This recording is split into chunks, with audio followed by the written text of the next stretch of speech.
Pour prendre un rendez-vous, remplissez d'abord les coordonnées du patient et cliquez sur « Rechercher ».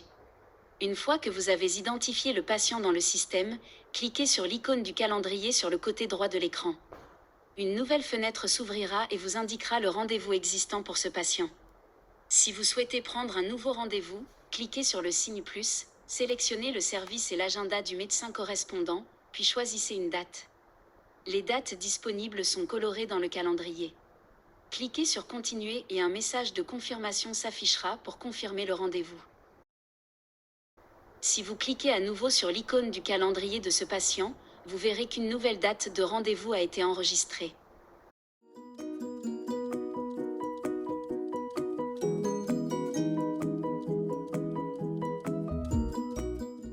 Si vous souhaitez annuler un rendez-vous, vous pouvez facilement le faire en cliquant sur l'icône de la corbeille rouge.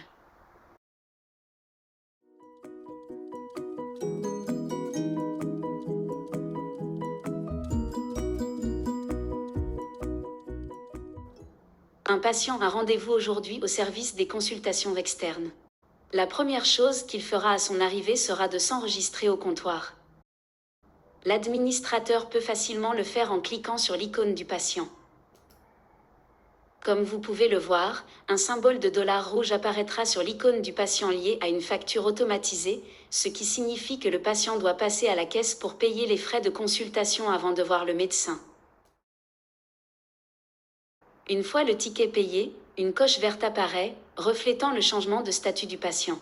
Si les patients sont exclus du paiement des frais de consultation, ceux-ci peuvent être fixés à 0 dans le système.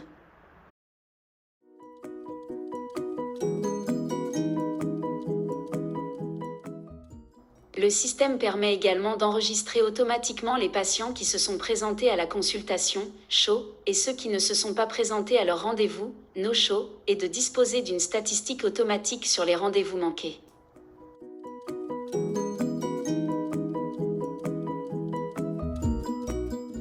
Si le médecin est en vacances ou doit assister à une conférence, nous pouvons facilement bloquer une journée dans l'agenda. Pour ce faire, cliquez sur Options, sélectionnez l'agenda et bloquez la date souhaitée.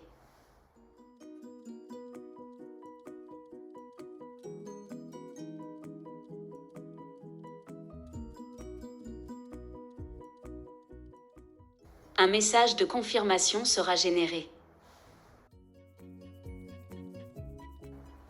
Si, par exemple, un administrateur tente de prendre un rendez-vous avec le Dr Smith à la date qui a été bloquée, le système ne l'autorisera pas et un message automatique s'affichera.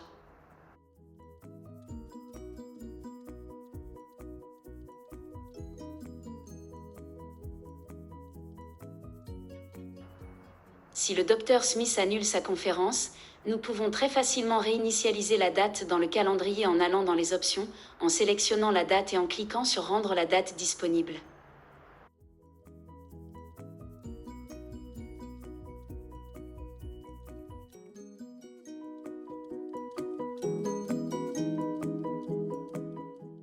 Nous allons vous expliquer ici comment configurer les consultations externes de votre hôpital ou centre de santé. Le système est divisé en boîtes et en agenda. Nous entendons par box ou salle de consultation un lieu physique où le médecin passe la consultation et par agenda, le programme de chaque médecin.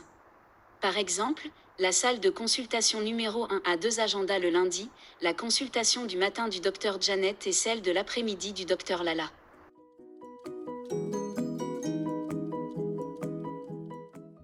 Pour commencer la configuration, la première étape consiste à se rendre dans la section des consultations externes et à cliquer sur Options. Ici, nous pouvons voir qu'il y a déjà 2 box ou salles de consultation, l'une pour la neurologie et l'autre pour la dermatologie. Pour créer un nouveau box, cliquez sur le signe plus, puis entrez le nom du box et sélectionnez, si nécessaire, le service auquel il appartient.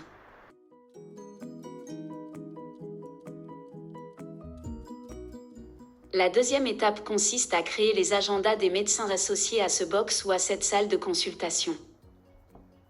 Je vais vous montrer ici un exemple de création d'un nouvel agenda associé au box 2 de neurologie.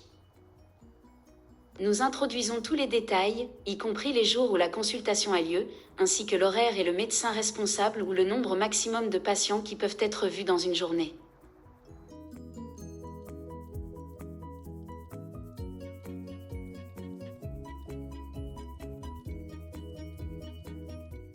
Maintenant, comme vous pouvez le voir, nous pouvons prendre un rendez-vous dans ce nouvel agenda que nous avons créé, en suivant les étapes expliquées précédemment.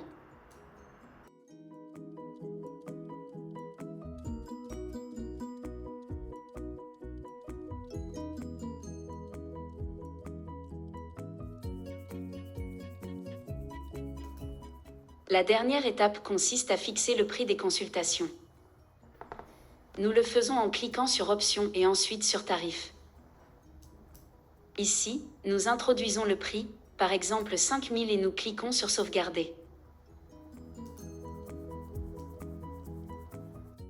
Enfin, le module ambulatoire fonctionne également pour les hôpitaux qui ont des cliniques sans rendez-vous, où il est très utile de gérer les salles de consultation et les agendas des médecins.